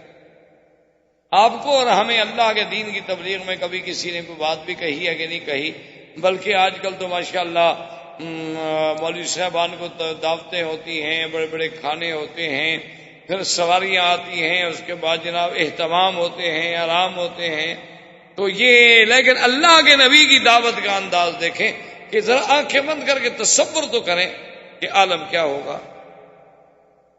آپ خود سوچ رہے ہیں کہ اگر آپ سجدے کی حالت میں ہوں اور آپ کے ساتھ کوئی ایسا کرے تو آپ پہ کیا گزرے۔ لیکن چونکہ اللہ کے نبی اللہ کے احکام کے پابند ہوتے ہیں، حضور اسی حالت میں ہیں۔ عبداللہ ابن مسعود رضی اللہ تعالیٰ عنہ آئے، انہوں نے دیکھا کہ اس حالت میں اللہ کے نبی ہیں، وہ فرماتے ہیں لیکن میں ضعیف تھا، کمزور تھا، اب میری طاقت تو نہیں تھی کہ اتنے قریش کا میں مقابلہ کر سکوں۔ میں چپکے سے گیا اور میں نے جا کے حضرت فاطمہ الزہرا رضی اللہ تعالیٰ عنہ حضور صلی اللہ علیہ وسلم کی بیٹی کو جا کے کہا کہ یہ واقعہ حرم میں ہو گیا، لیکن میں تو کچھ نہیں کر سکتا۔ اور سیدہ فاطمہ الزہرا رضی اللہ تعالیٰ عنہ کا بھی بچپن ہے، بالکل بچپنا ہے، لیکن آپ آئیں غصے میں، اور اللہ نے اتنی قوت دی کہ بی بی صاحبہ نے پکڑا اور اتارا حضور صلی اللہ علیہ وسلم کے سر مبارک سے، اور حضور نے بھی سجدے سے سر اٹھایا۔ تو بی بی فاطمہ الزہرا نے جب دیکھا کہ سامنے قریش کے سردار اور روسا جو ہے کھڑے ہنس رہے ہیں، تو نے کہا اللہم علیہ، یا اللہ ان بدبختوں کو پکڑ جنہوں نے تیرے نبی کے ساتھ اتنا بڑا ظلم کیا، تیرے پیغمبر کے ساتھ اتنا بڑا ظلم کیا۔ یعنی مقابلے کی بھی کوئی حد ہوتی ہے، گستاخی کی بھی کوئی حد ہوتی ہے، یہ بھی کوئی یعنی انسانیت ہے۔ اگر ذرہ کے برابر بھی کوئی رمق باقی ہو تو کوئی انسان ایسی حرکت سوچ سکتا؟ حضور صلی اللہ علیہ وسلم بھی غصے میں آ گئے۔ حضور نے بھی فرمایا اللہم علیک بعقبہ، اللہم علیک بعتبہ، اللہم علیک بشیبہ، اللہم علیک بالولید بن المغیرہ۔ آپ نے فرمایا کہ یا اللہ ان سب پر اپنا قہر نازل کر، ان کو اپنے قہر میں پکڑ لے۔ تو صحابی کہتا ہے کہ جب حضور کے مبارک منہ سے یہ لفظ نکلے تو میں نے دیکھا کہ کافروں کے رنگ جو تھے وہ اڑ گئے اور سب پریشان ہو گئے۔ جو پہلے ہنس ہنس کے ٹوٹ رہے تھے اب ایسے ہو گئے جیسے ان کے چہرے پہ کوئی خون ہی نہیں ہے۔ انہوں نے کہا کچھ ہو لیکن محمد کی دعا لگے گی۔ نبی نہیں مانتے لیکن دعا بد دعا سے ڈرتے، نبوت کا اقرار نہیں کرتے لیکن بد دعا سے اتنی ڈرتے ہیں کہ انہوں نے کہا کہ بالکل ہم نہیں بچ سکتے۔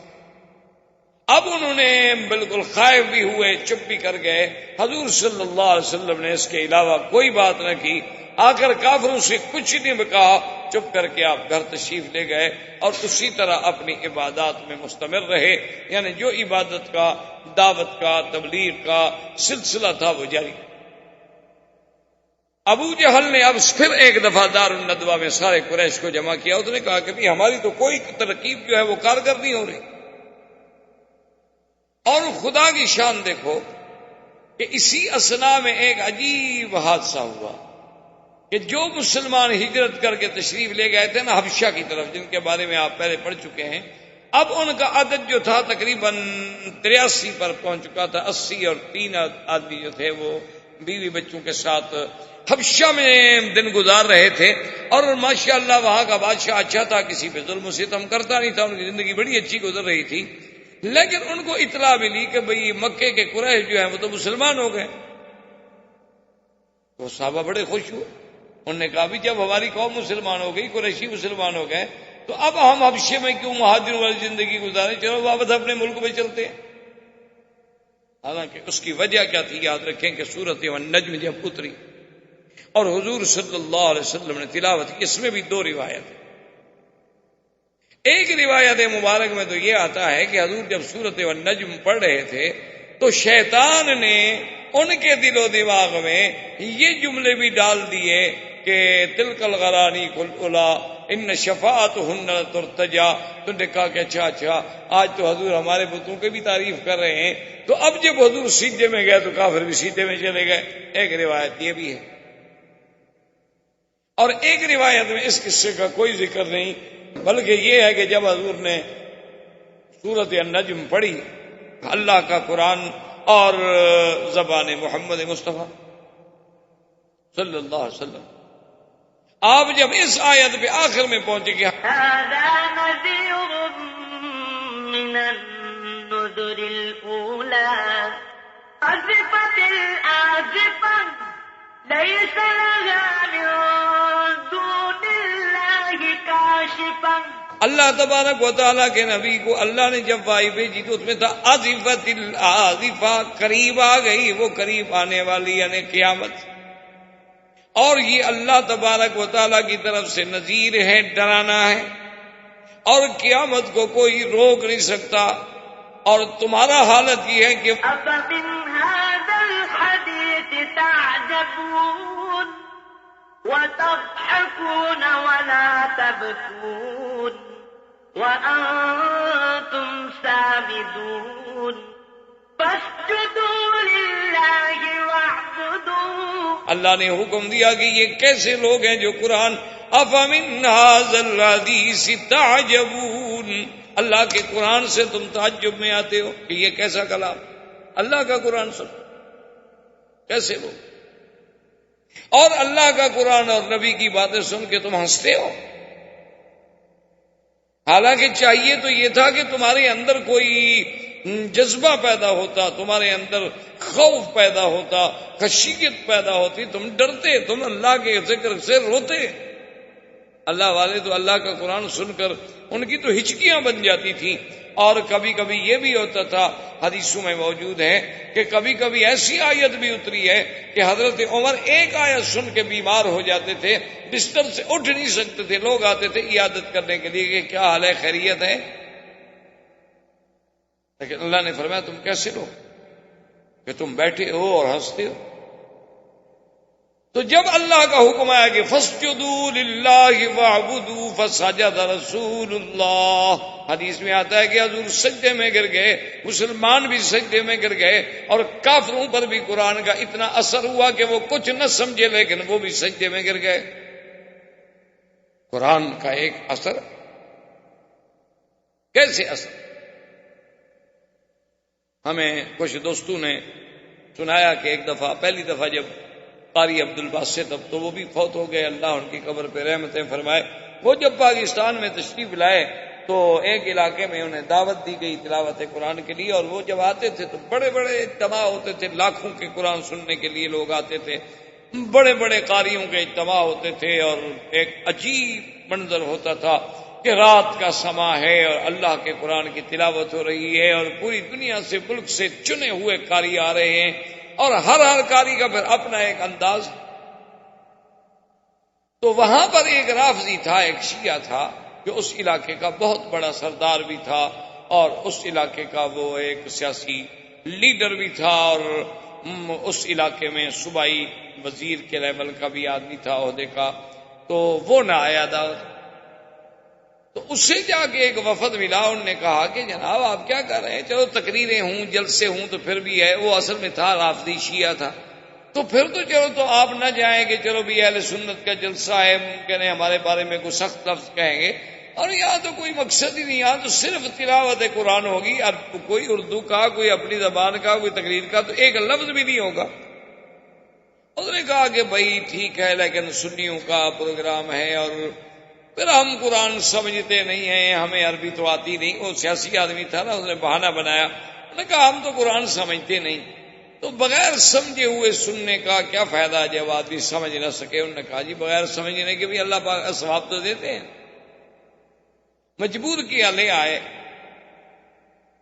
تو وہ بھی چونکہ اس علاقے کا ایک انتہائی اہم آدمی تھا، اسٹیج پہ بیٹھا تھا، تو سب قاری پڑھتے. اب قاری عبد الباسط کی جب باری آئی اور قاری عبد الباسط نے جناب جب قرآن شریف پڑھنا شروع کیا اور وہ رنگ اور سما بندھا نا جی، تو وہ اتنا بے ہوش ہوا کہ وجد میں اپنی میز سے کرسی سے گر کے نیچے جا. اسے پتہ ہی کوئی نہیں تھا کہ میں کہاں پڑا ہوں، کہیں ٹوپی پڑی ہے، کہیں کچھ پڑا ہے، اور جناب وہ مٹی پہ پڑا ہوا ہے. لوگوں نے اٹھایا، کیا ہو گیا؟ اس نے کہا مجھے نہیں پتا. اللہ کے قرآن کا ایسا اثر ہو رہا تھا کہ میں نے تو یہ سمجھا کہ پتہ نہیں ابھی عبد الباسط نے بس نہ کیا تو شاید عذاب کے فرشتے آ کے مجھے پکڑ لیں گے. میں تو ڈر کے مارے گر گیا. تو قرآن پاک کا تو ایک اثر تو ہوتا ہے نہیں، چاہے دوست ہو چاہے دشمن ہو، کیونکہ دنیا کی کوئی طاقت اس کے اعجاز کا مقابلہ نہیں کر سکتی. تو یہ بات اصل میں حبشے میں پہنچی کہ بھئی قریش مکہ بھی سجدے میں گر گئے، حضور کے ساتھ نماز پڑھی، تم نے سمجھا مسلمان ہو گئے. حالانکہ وہ مسلمان تو نہیں ہوئے، تو ایک وقتی بات، ایک حادثہ، اتفاق. کچھ صحابہ بیچارے ہجرت کر کے گئے تھے جو حبشہ سے واپس آ گئے، لیکن جب مکے میں پہنچے آگے دیکھا بھی آگے تو وہی بات ہے جو پہلے تھی. پھر بیچارے کچھ لوٹ گئے اور کچھ عذاب سہنے کے لیے یہاں رہ گئے. تو اب قریش کے سردار نے، ابی جہل نے، اس نے ندوہ میں میٹنگ کی. اس نے کہا کہ بھئی اب یہ معاملہ بہت حد سے نکل رہا ہے اور کسی حالت میں بھی ہم سے کنٹرول نہیں ہو رہا ہے، تو اس کے بارے میں بیٹھ کے غور کریں. بڑے غور و فکر کے بعد فیصلہ ہوا کہ مقاطعہ کیا جائے. مقاطعہ کا معنی سمجھتے ہیں بائی کاٹ. بھئی کیا بائی کاٹ کیا جائے؟ انہوں نے کہا کہ جی کوئی آدمی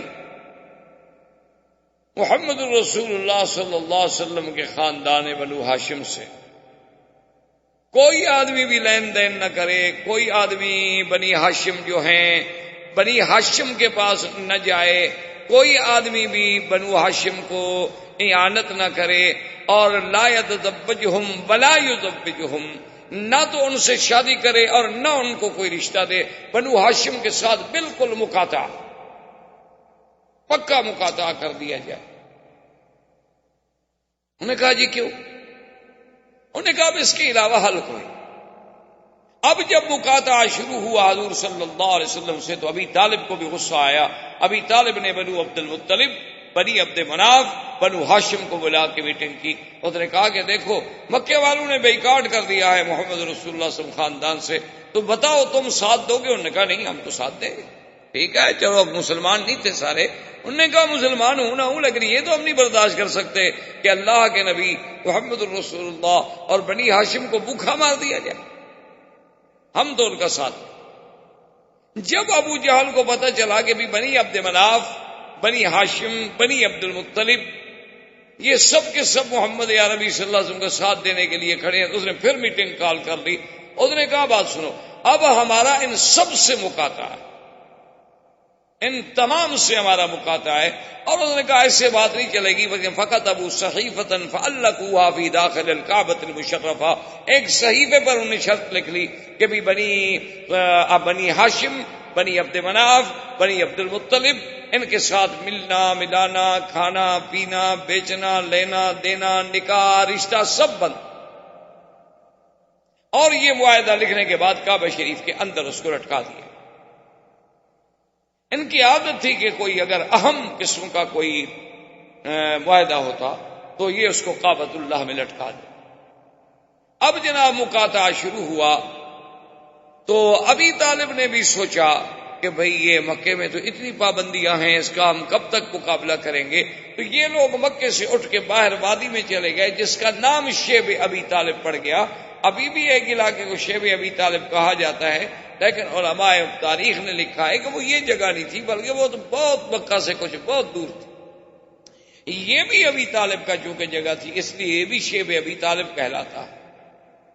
آپ اگر مروہ کی جانب سے نکلیں تو جہاں مولد الرسول صلی اللہ علیہ وسلم ہے، جہاں حضور پیدا ہوئے، اب وہاں مکتبہ ہے، حرم کی لائبریری ہے دینی کتابوں کی. اس سے آپ غزے کی طرف اگر جائیں تو جب آپ اوپر کے حصے میں جائیں گے تو یہ علاقہ شیب ابی طالب ہے، اور پھر اس کے ساتھ شیب عامر ہے. اور شیب عامر کے ساتھ اب جہاں آپ نے دیکھا ہوگا نا کچھ سرنگیں آگے ملتی ہیں، یہ وہ جگہ ہے جس کا نام ہے خندمہ. یہ وہ جگہ ہے خندمہ جس کے بارے میں تاریخ میں ایک بڑا مشہور جملہ ہے عربوں کے ہاں کہ اکرما فر من خندمہ، کہ اکرما جو تھا وہ فتح مکہ کے دن اسی خندمہ کی جگہ سے بھاگا تھا، فرار ہو گیا تھا۔ تو اب جناب وہ باہر چلے گئے، انہوں نے کہا کہ چلو ہم باہر جا کے رہتے ہیں مکے والوں کے ساتھ، اب ہم کیا کریں جب بھی ہمارے ساتھ ملتی ہی نہیں۔ تو اب انہوں نے آپس میں جو کچھ ایک دوسرے کے ساتھ تھا وہ مدد کی، لیکن آخر وہ مدد کب تک چلے؟ حکیم ابن حزام ایک شخص ہے، وہ بھی کافر تھا، مسلمان نہیں تھا، بعد میں اسلام اللہ نے نصیب کیا۔ اس کو جب پتہ چلا تو وہ تو اونٹ پر سامان لے کر، کھانے پینے کا سامان لے کے چلا، کبھی کچھ ہو جائے لیکن میں یہ پہنچاؤں گا بنی عبداللہ، بنی ہاشم کو اور بنی عبد المطلب کو، وہ رشتہ داری۔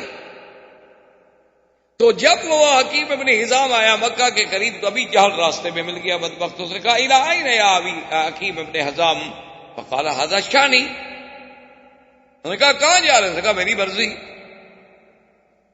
کیوں جھوٹ بھی تو نہیں بولنا چاہتا تھا۔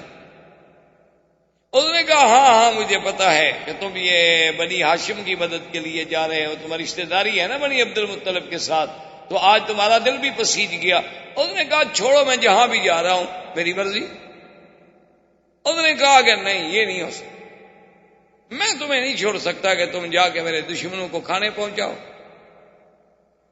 فجاء ابی البختری، ابی البختری نامی ایک شخص تھا، وہ بھی آ گیا، وہ بھی سرداروں میں سے تھا۔ اس نے کہا کیا بات ہے؟ حکیم بن نظام نے کہا کہ دیکھو میں جا رہا ہوں، اور یہ ابھی جہل کہتا ہے کہاں جا رہے؟ میں نے کہا میری مرضی، میں جہاں جاؤں۔ تو اس نے کہا ابھی جہل سے، اس نے کہا ابھی جہل عجیب بات ہے، حکیم ابن حزام کوئی عام آدمی ہے، وہ بھی تو سردار ہے، کیا تم ہر آدمی کے گلے میں لگ رہے ہو؟ تو وہ حر ہے، آزاد ہے، اس کی مرضی جہاں جائے۔ انہوں نے کہا نہیں، یہ تو میرے دشمنوں کو کھانے خوراک پہنچانے کے لیے جا رہا ہے، اور ہم نے تو ان کا حصار کیا ہوا ہے، اقتصادی بائیکاٹ کیا ہوا ہے ان کے ساتھ، اور ہم ان کو تکلیف دینا چاہتے ہیں، اگر ان کو خوراک پہنچتی رہے تو تکلیف تو ختم ہو گئی۔ لیکن ابی البختری نے کہا، اس نے کہا ابی جہل ہٹ جاؤ۔ ابی جہل نے کہا نہیں ہٹوں گا۔ تو ابی البختری نے مارا ابی جہل کو، ابی جہل وہاں سے شرمندہ ہو کر اس نے کہا تم کون ہو کہ ہر سردار کا راستہ روکتے ہو؟ اگر یہ ہے تو پھر میں بھی اس کے ساتھ۔ اتنے واقعات کے باوجود بھی لیکن سوال ہے کہ جی وہ کھانا کہاں پورا ہو، حتیٰ کہ ایسا وقت بھی آ گیا ہے کہ اس محاصرے کے دوران ایک شخص جو بنی عبد المطلب سے تعلق رکھتا ہے، وہ کہتا ہے کہ میں رات کو گیا، ایک مردہ اونٹ پڑا ہوا تھا، تو اس کا سب کچھ اندر سے تو کھایا جا چکا تھا، صرف اس کی کھال پڑی ہوئی تھی، تو میں کھال اٹھا کے لایا، اس کو ہم نے دھویا، دھونے کے بعد اس کو ہم پکا پکا کے کھاتے رہے کہ اور کوئی چیز ہی نہیں۔ آج تو ہم گھر میں بیٹھ کے اللہ کی 10 نعمتیں کھاتے ہیں اور اللہ کا شکر نہیں کرتے۔ دیکھیں کہ اللہ کے نبی ہیں، اور ان کا جرم کیا ہے کہ اتقتلون رجلا ان یقول ربی اللہ، کہ کیا تم ایسا آدمی کو قتل کرنا چاہتے ہو؟ جرم کیا ہے کہ وہ یہی کہتا ہے کہ اللہ ایک ہے، بس یہ جرم۔ بھئی تم اسلام نہیں لانا چاہتے، نہ لاؤ۔ یہی کافروں کی الٹی منطق ہے، یہی وہ کافروں کی ابتداء آفرینت سے لے کر آج تک الٹی منطق ہے کہ اگر خود کوئی بات کریں تو کہتے ہیں جی یہ تو حریت ہے، انسانی حقوق کی بات ہے، اور انسان کے حقوق ہیں، لیکن کیا وہ حقوق مسلمانوں کے نہیں ہیں؟ کیا مسلمان انسان نہیں ہے؟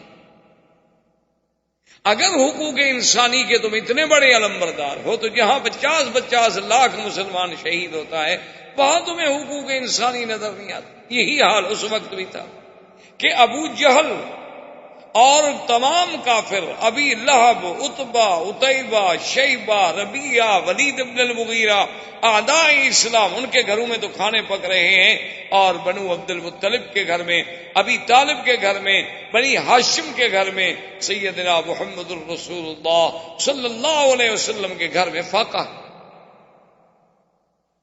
اسی لیے علماء نے لکھا ہے کہ جس عالم کی تقریر پر یا جس جماعت کی تحریک پر، تنظیم پر، کام پر کوئی مخالف نہ ہوں، سب راضی ہوں، تو سمجھ لو کہ وہ حق کی جماعت نہیں ہے۔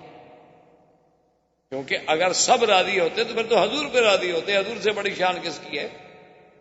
سب راضی ہوتے تو پھر تو صحابہ بھی راضی ہوتے. سب راضی ہونے کا معنی یہ ہے کہ وہ مولوی کبھی حق کا کلمہ نہیں کہتا بلکہ وہ ہر لوگوں کو خوش کرتا رہتا ہے. محرم آیا تو شہادت حسین پڑھ دی، 11ویں کا دن آیا تو 11ویں شریف کی فضیلت بیان کر دی، کوئی عرس شریف کا مقام آیا تو حضرت معین الدین اجمیری کی کراماتیں سنا دی، کوئی حضرت محبوب گیلانی کو ماننے والے لوگ زیادہ آ گیا تو حضرت گیلانی کے فضائل بیان کر دیے. اور دیکھا کہ ماشاءاللہ کچھ لوگ اس قسم کے بھی آئے ہیں، تازہ مکہ سے ہو کے آئے، ان پر کچھ توحید کا تھوڑا تھوڑا اثر ہے تو ایک آدھی تقریر توحید پہ بھی کر دی تاکہ سب خوش رہیں، سب راضی رہیں. تو اس قسم کے لوگ مداہن ہوتے ہیں، اللہ کے دین کو صحیح بیان نہیں کرتے. ورنہ حق بات بیان جب آپ کریں گے، اگر 10 آدمی راضی ہوں گے تو 2 تو ناراض ضرور ہوں. جب مقاطعہ کی اتنی بڑی صورت ہو گئی تو ایک دن بیٹھے بیٹھے عمرو ابن ہشام ایک شخص تھے، اس کے دل میں خیال آ گیا کہ کتنا بڑا ظلم ہے کہ بھئی ہم سب کھانے کھائیں، سودے لیں. اور پھر ابو جہل کیا کرتا کہ باہر سے کوئی قافلہ تجارتی آ رہا ہے تو راستے میں پہنچ جاتا کہ اچھا بھی یہ کتنے کی ہے بوری؟ اس نے کہا 100 ریال کی. اس نے کہا میں 200 دیتا ہوں لیکن بڑی عبد المطلب کو نہیں دینی. وہ سارا خرید لیتا، اسٹاک کر لیتا. لیکن میرے آقا سرکار دو عالم اس تکلیف کے باوجود، اس تنگی کے باوجود، اس جو کے باوجود اپنی دعوت پہ، اپنے مشن پہ قائم. مجال ہے کہ ایک دن بھی حضور کی دعوت میں تھوڑا سا کمزوری آئی. اس نے سوچا، اس نے کہا کہ چلو میں اکیلا تو کچھ نہیں کر سکتا. وہ آیا پھر حکیم ابن حزام کے پاس. اس نے کہا یار یہ بڑا ظلم نہیں ہے؟ اس نے کہا ہم کیا کریں؟ اس نے کہا وہ صحیفہ جو انہیں لکھ کے کعبہ شریف میں لٹکایا ہوا ہے نا، اس صحیفے کو پھاڑ ڈالتے ہیں، کہتے ہیں بھی ختم کرو، یہ کیا غلط معاہدہ ہے. انہوں نے کہا ہم 2 آدمی بھی کیسے پھاڑ سکتے ہیں؟ ادھر تو قبیلہ ہیں، اتنے بڑے قبیلے ہیں، ہم 2 آدمی کے. انہوں نے کہا چلو ایسا کرتے ہیں کہ چلو کوشش کرتے ہیں کہ ایک آدھا آدمی ہمارے ساتھ اور بھی مل جائے. تو وہ زہیر کے پاس آئے، اس سے بات کی. اس نے کہا کہ اس مسئلے میں تو بھائی میرا بھی دل کہتا ہے میں تمہارے ساتھ. انہوں نے کہا دیکھو اب ہم 3 آدمی تو ہو گئے. لیکن ہشام جو تھا وہ آدمی بڑا سمجھدار تھا. وہ کہنے لگا یار 3 آدمی بھی کوئی اتنی بڑی طاقت نہیں ہوتی، کیوں نہ ہم ابو البختری سے بات کریں. ابو البختری کے پاس ہے. اس نے کہا میں بھی تمہارے ساتھ ہی، یہ تو واقعی زیادتی کی بات. ابو البختری نے کہا کہ عبداللہ بن الاسود سے بھی بات کرو. اس کے بعد انہوں نے کہا میں بھی تمہارے ساتھ ہوں، یہ تو واقعی زیادتی ہے کہ بھئی ایک مقاطعہ کر دیا جائے اور زندہ انسانوں کو مار دیا جائے، ان کو خوراک نہ جانے دی جائے. تو اب یہ 5 آدمی آئے اور جب مکے کے سردار دار الندوہ میں کعبۃ اللہ کے قریب بیٹھے ہوئے تھے تو ان میں سے ایک کھڑا ہوا اور اس نے کہا کہ اے قریش مکہ کے سرداروں، بات سن لو، اسلام لاؤ نہ لاؤ، دین نبی قبول کرو نہ کرو، لیکن یہ کسی کو حق نہیں پہنچتا کہ ان کا مقاطعہ کرے اور ان کے ساتھ بائیکاٹ کر دے اور حصار اقتصادی کر دے کہ دانا بند، کھانا بند، ہر چیز بند. یہ کیا ظلم ہے؟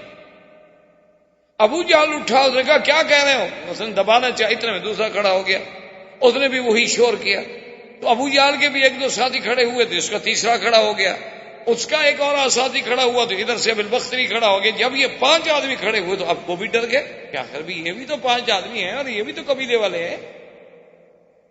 اور نے کہا کہ دیکھو قریش مکہ دیکھ لو، ابھی ہم کعبہ شریف کے اندر جا رہے ہیں اور جو تم نے وہ صحیفہ لکھ کے لٹکایا ہے، وہ اللہ کے نبی کے خلاف جو تم نے معاہدہ لکھا ہے نا، ابھی ہم اس کو لاتے ہیں اور پھاڑتے ہیں تمہارے سامنے.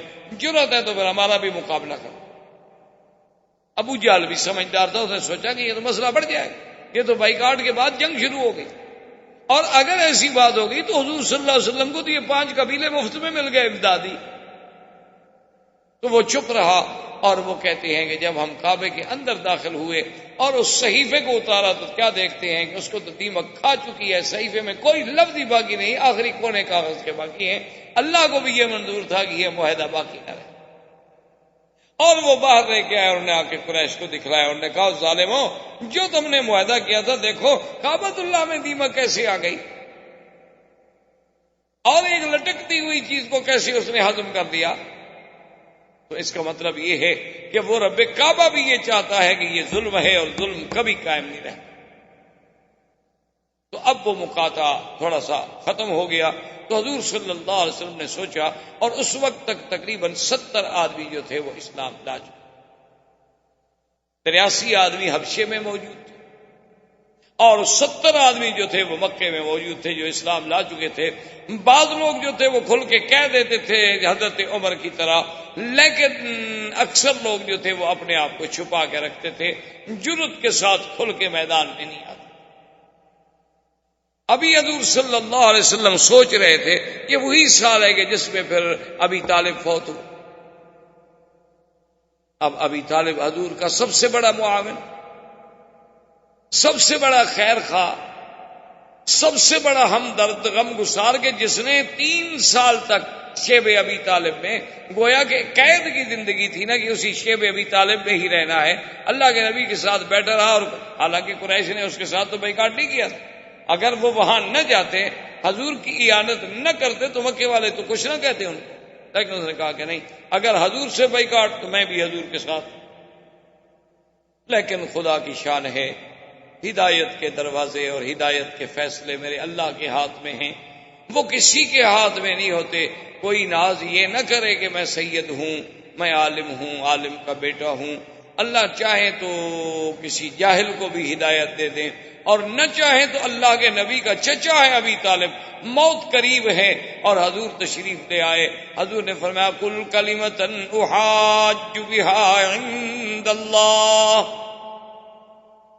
یا امی کل کلمۃ، میرے چچا ایک دفعہ تو پڑھ لو لا الہ الا اللہ محمد الرسول اللہ. ایک دفعہ تو کلمہ پڑھ لو، قیامت والے دن میں اللہ کے آگے کہنے والا تو بنوں کہ میرے چچے نے چلو کسی حال میں صحیح کلمہ پڑھا تو تھا، میرا اللہ مہربانی کرتے. اور ابی طالب بھی چاہتا ہے اور کہتا ہے واللہ انی احب ان اقر عینک، کہتا ہے خدا کی قسم ہے میں چاہتا ہوں کہ میرے بھتیجے میں تمہاری آنکھوں کو ٹھنڈک پہنچاؤں، لیکن یعیرنی قومی، میری قوم مجھے ہمیشہ تانا دے گی کہ ابی طالب جو تھا وہ ڈر گیا، اور ابی طالب جو تھا وہ ڈر گیا، لہذا میں اس تانے کو نہیں برداشت کر سکتا. انا علی دین عبد المطلب، میں عبد المطلب کے دین پہ ہوں، میں آپ کا دین قبول نہیں کرتا. اور اسی پہ اس کو موت آ گئی. فقام رسول اللہ صلی اللہ علیہ وسلم حزینا، حضور صلی اللہ علیہ وسلم اتنے غمگین ہوئے کہ جس کی کوئی حد نہیں تھی. اللہ نے قرآن نازل فرمایا انک لا تہدی من احببت ولکن اللہ یہدی من یشاء، کہ میرا بدنی آپ کے ہاتھ میں تو ہدایت نہیں، کہ جس کو آپ محبوب رکھیں اس کو ہدایت دینے میری مرضی. میں چاہوں تو حضرت نوح کے بیٹے کو بھی ہدایت نہ دوں، میں چاہوں تو ابراہیم کے ابا آزر کو بھی ہدایت نہ دوں، اور میں چاہوں تو فرعون کی بیوی کو مومنہ بنا دوں. یہ تو میری مرضی ہے، یہ تو میرا نظام ہے، اس میں تو کوئی دخل نہیں دے سکتا. کتنے بڑے بڑے علماء ہیں جن کی اولاد جاہل، کتنے لوگ ہیں جو ان کے ماں باپ بالکل الف جاہل، لیکن اولادیں بڑے بڑے علم حاصل کر چکی. یہ اللہ کی شان ہے، اللہ کا نظام ہے. اچھا خدا کی شان دیکھیں کہ ایک طرف دشمنوں کا مقابلہ اور دوسری طرف جو معاون، ایک معاون تھا مکے میں وہ بھی مر گیا. کوئی ایک امتحان تو نہیں آیا حضور پہ. اور ابھی 2-3 مہینے گزرے تھے کہ سیدہ خدیجہ بھی فوت ہو. 3 مہینے یا اس سے کچھ کم زیادہ. سیدہ خدیجہ رضی اللہ تعالی عنہا محسنہ اسلام، حضور کی سب سے پہلی بیوی، حضور کی تمام اولاد کی ماں، اور سب سے بڑی محسنہ، جس نے اپنا مال، اپنا سب کچھ جو تھا وہ حضور پہ لٹا دیا، وہ بھی فوت ہو گئی. اسی لیے اس سال کو عربی میں کہتے ہیں عام الحزن. یہ تو سال ہی غم کا تھا بھائی، اس لیے اس کو عام الحزن، عام الحزن سے تعبیر کیا جاتا ہے کہ ہر طرف سے غم ہی غم. لیکن اللہ کے رسول کے پائے استقلال میں کوئی لچک، اپنی بات پہ قائم. اب حضور صلی اللہ علیہ وسلم نے سوچا، کیونکہ حالات کچھ ایسے ہو گئے کہ جب تک ابو طالب زندہ تھا تو مکے کے بڑے بڑے سردار جو تھے نا، وہ تو حضور کے سامنے آ کے گستاخی کرتے تھے. جیسے ابو جہل تھا، ابو لہب تھا، عتبہ عتیبہ تھا، ولید ابن المغیرہ تھا، ابی ابن خلف تھا، عقبۃ ابن ابی معیط تھا. یہ لوگ تو گستاخیاں کرتے تھے، لیکن عام آدمی کو جرت نہیں ہوتی تھی کہ حضور کے سامنے گستاخی کرے. لیکن جب ابی طالب فوت ہو گئے، اب تو پھر ہر بندہ شیر ہو. اب تو صفحائے مکہ عام بچے بھی حضور جہاں سے گزرتے تو نعوذ باللہ گالیاں، حضور جہاں سے گزرتے پتھر برساتے، حضور جہاں سے گزرتے راستے میں کانٹے بچھا دیتے۔ اب حضور صلی اللہ علیہ وسلم نے سوچا کہ معاملہ چونکہ اس حد تک چلا گیا ہے تو اس کا کوئی حل سوچوں، کیوں نہ ہو کہ میں مکے سے کچھ باہر نکلوں، کہ شاید اللہ تبارک و تعالی میرے آبان و انصار جو ہیں کچھ باہر سے پیدا کر۔ حضور صلی اللہ علیہ وسلم یہ سوچ کر طائف کے لیے نکلے، چونکہ سب سے قریبی شہر اس وقت طائف تھا، اور آپ اسی سے اندازہ کریں کہ حضور نے یہ سفر جو ہے پیدل طے کر۔ آپ ایک دن ذرا یہاں مکے سے پیدل تو طائف جا کے دیکھیں۔ ویسے تو ہم سب دعوے دار ہیں نا، مسلمان ہیں اور ماشاءاللہ حاجی صاحبان ہیں اور ماشاءاللہ عاشق رسول ہیں، اور ہم تو جی اتنے عرصے سے مکے شریف میں رہتے ہیں، مدینہ شریف میں رہتے ہیں، پتہ نہیں دل میں خیال ہوتا ہے کہ ہم سے تو اب کون بڑا ہو سکتا ہے نیکی میں، ہم تو پہنچے ہوئے لوگ ہیں۔ ایسے ایسے لوگ ہیں ماشاءاللہ کہ آ کر ایسی ایسی باتیں بتاتے ہیں، وہ سمجھتے ہیں کہ چند دن مکے میں ہم نے رہ لیا، عبادت کر لی، شاید ہمارے کو مراتب بلند ہو گئے۔ اللہ کے بندے ہیں، آپ دیکھیں ذرا تصور تو کریں نا، مراتب تو تب بلند ہوتے ہیں جب اسلام کے لیے کوئی قربانی بھی تو دو نا۔ یہ کیا ہمارا اسلام ہے کہ ہم عرب 1 ارب سے زیادہ کی تعداد میں ہیں، اور بجائے اس کے کہ کافر ہم سے ڈرتا ہم کافر سے ڈرتے ہیں۔ یہ اسلام، اللہ کے نبی اکیلے ہیں، 70 مسلمان ہیں، وہ بھی کھل کے سامنے نہیں آ سکتا۔ آپ نے سوچا کہ چلو اللہ کے دین کو پہنچانا ہے تو طائف چلتے ہیں۔ حضور صلی اللہ علیہ وسلم جب طائف تشریف لے گئے تو طائف کے بالکل شہر کے باہر، یعنی گویا کہ آپ شہر میں جب داخل ہو رہے ہیں تو 3 آدمی، عبدی، لیل، حبیب اور مسعود، یہ 3 آدمی وہاں بیٹھے، اور یہ سردار تھے طائف کے، یہ بڑے بڑے روسا میں سے تھے، بڑے بڑے سرداروں میں سے تھے۔ انہوں نے جب دیکھا کہ قادم محمد صلی اللہ علیہ وسلم، حضور آ گئے، ان کو پتہ تو نہیں تھا، حضور نے فرمایا کہ دیکھو میرا نام محمد رسول اللہ ہے اور میں آپ سے کچھ باتیں کرنا چاہتا ہوں، اجازت ہے؟ انہوں نے کہا اہلاً، بیٹھیں آپ، فرمائیے۔ حضور صلی اللہ علیہ وسلم نے دعوت توحید دی اور قرآن پڑھا، اللہ کا قرآن سنایا، تو وہ بدبخت تو سمجھ گئے کہ ہاں یہ تو وہ محمد پاک ہیں جس کے قریش مخالف ہیں۔ تو عبدی علیہ غصے میں کھڑا ہو گیا، کہنے لگا واللہ لا اؤمن بک یا محمد، کہنے لگا خدا کی قسم ہے میں تم پہ ہرگز ایمان نہیں لے آ سکتا، تم کیسے نبی ہو؟ دوسرا کھڑا ہو گیا، تیسرا کھڑا ہو گیا، سب نے چیخنا شروع کر دیا، لا اؤمن بک لا اؤمن بک لا اصدق بکلامک، ہم تمہاری بات کو نہیں مانتے، ہم ایمان نہیں لے آتے، ہم ایمان نہیں لے آتے۔ اتنا شور کیا، حضور صلی اللہ علیہ وسلم فرماتے ہیں کہ میرے غم میں مزید اضافہ ہو گیا اللہ کے راستے میں۔ میں حیران ہوں کہ میرا مولا کہ میں نے یعنی مکہ چھوڑا، طائف آیا کہ شاید کوئی راستہ نکلے، یہاں بھی راستے مسدود ہو رہے ہیں۔ تو حضور نے فرمایا کہ میں نے ان سے بات کی، میں نے کہا کہ دیکھو تم سردار ہو، عقل والے ہو، چلو تم میری بات نہیں مانتے ہو نہ مانو، لیکن مجھے روکو تو نہیں، میں طائف والوں کو جا کے بات تو کروں۔ انہوں نے کہا ہم کیوں آپ کو روکے نہیں؟ حضور صلی اللہ علیہ وسلم نے طائف میں جانا، آپ نے کہا اچھا میں تو جاتا ہوں، اور انہوں نے جناب لڑکوں کو اور آباشوں کو حکم دیا حضور کے سامنے، حضور قرآن پڑھتے ہیں وہ تاڑیاں پیٹتے ہیں۔ یعنی آپ اندازہ فرمائیں، آپ نے کبھی اپنے ساتھی کو بھی دین کے لیے نہیں کہا ہوگا، آپ نے اپنے کبھی کسی دوست کو بھی دین کے لیے آمادہ نہیں کیا ہوگا، اور کاروں میں بیٹھ کر بھی نہیں کہا ہوگا، لیکن خود سوچیں کہ حضور پاک نے کہاں طائف ہے، پیدل چل کے پہاڑیوں میں، اور ظالم کافر جو ہیں پتھر برسا رہے ہیں اور پاؤں سے خون بہ رہا ہے، پھر بھی محمد بدری کی زبان پہ اللہ کا قرآن۔ جیسے کہ کسی نے کہا تھا نا کہ سرے دار بھی پکارا، لبے بام بھی صدا دی، میں کہاں کہاں نہ پہنچا تیری دید کی لگن۔ احباب کرام، اس کے بعد اب آپ اس مبارک سلسلے کی CD نمبر 9 سماعت فرمائیں۔